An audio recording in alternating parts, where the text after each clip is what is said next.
السلام عليكم ورحمة الله وبركاته رغيرت سودو هذا وحنا إن شاء الله تعالى ورير ودقدقة إن إذا كده بجيو أو كسابسن حاجة أقونسية سومالي لاند إيوه دالكن مريكان كا أو إني جوجنا وهذا دكتين إن وفتي هير سراء أو كوبان وزيرو سياسيين يو قبر ميلتري أي تجين هرجيسة يبربرة انتبه وها إلا سو كل من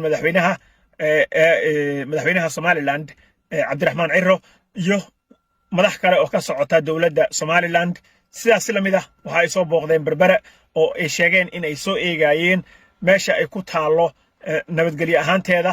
iyo sidoo kale in ay soo ogaadaan in ay awood u yeelan karto in berbera ay martigeliso base Mareykanka uu leeyahay waxa marka ay soo sheegeen waxay sheegeen in ay soo arkeen wadan yar oo aad moodo in uu ku yaalo Europe oo kale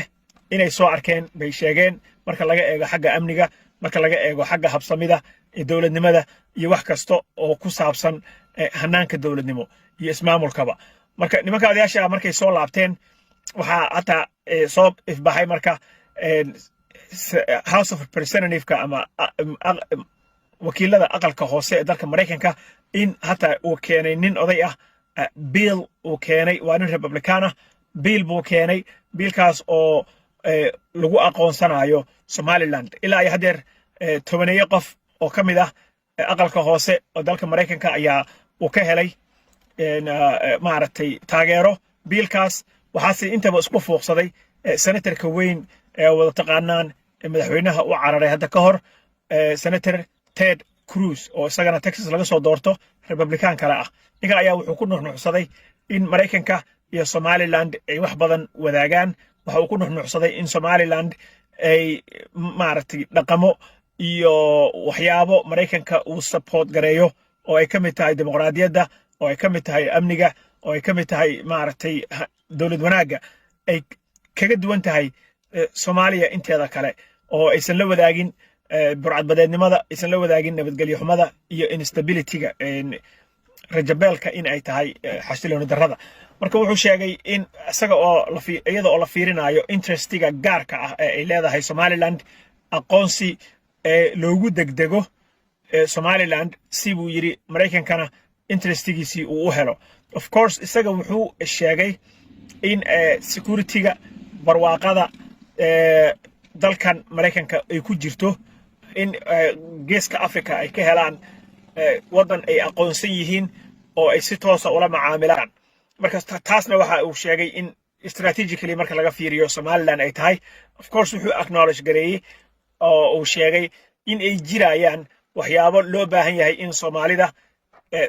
laga go'aayo iyo Somaliland ay aqoonsanayaan ay ka heshiyaan ama ay ka wada xaajoodaan laakiin wuxuu ku daray annaga nooma taalo dhahay sheekadaas annaga inaan aqoonsano Somaliland ba interestiga dadka reer Somaliland ba ku jirta annaga waxa noo yaala kaliya inaan aqoonsano Soomaalida iyada ay si u kala guranayso iyada u taala so a lot is on the plate of the Somalis budhay laakiin ayaga u kala taala sidii ay u kala guran lahaayeen ha ahaatee in annaga waxaan soo dhaweynayaa buu yiri in aqoonsi buuxa Somaliland si degdeg ah loo siiyo sidaas la mid ah bishii May 15keedii waxa hadlay wakiil afayeenka State Department-ga dalkan Mareykanka taas oo sheegtay in ay Somaliland kala xaajoonaynin wax aqoonsi ah hayeeshee jimcihii su'aashii iyada ahayd oo kala la weydiiyay oo waxa la dhahay Somaliland ma aqoonsanaysaan waxaana ay kaga jawaabtay roodoy su'aashaas waa igu adag tahay kama jawaabi karo hadalkii ahaa oo ah in uu isbedelay waxa isbedelay hadalkoodii markii hore ka aaminsanaayeen oo ahaa one Somalia policy inaan bedelno ama policy-gii ahaa hal Soomaaliya jirta Somaliland Soomaaliya wax kala yiraahdo ma jiraan inaan bedelno baan go'aan ku qaadanay laakiin kor uma sheegayaan madaxweynaha Trumpna sidoo kale waxa laga yaabaa kadib shalay dagaalkii uu la galay Ilhaan Cumar oo uu cayda kala daalay Soomaaliya inaysan dawladba ahayn in haddii la dhaho dalkii Somaliland ka go'aaya Soomaaliya waa aqoonsi loo raadinaya in uu ugu dhufto dubaha ayaa laga yaabaaba marka arrinkan ayaa cusub aqalka hoose 12 hadda waxay haystaan xildhibaan aqalka sarena Ted Cruz ay soo jeedinayo oo isagu jilib culus ah rugcadaa siyaasadeed ah oo wada taqaanaan kulligiiba marka intaas ayaan rabay insha allah tacaala in ka dabageeyo wixii ka soo kordho insha allah waa arki doonaa wasalaamu calaykum waraxmatullaahi wabarakaatu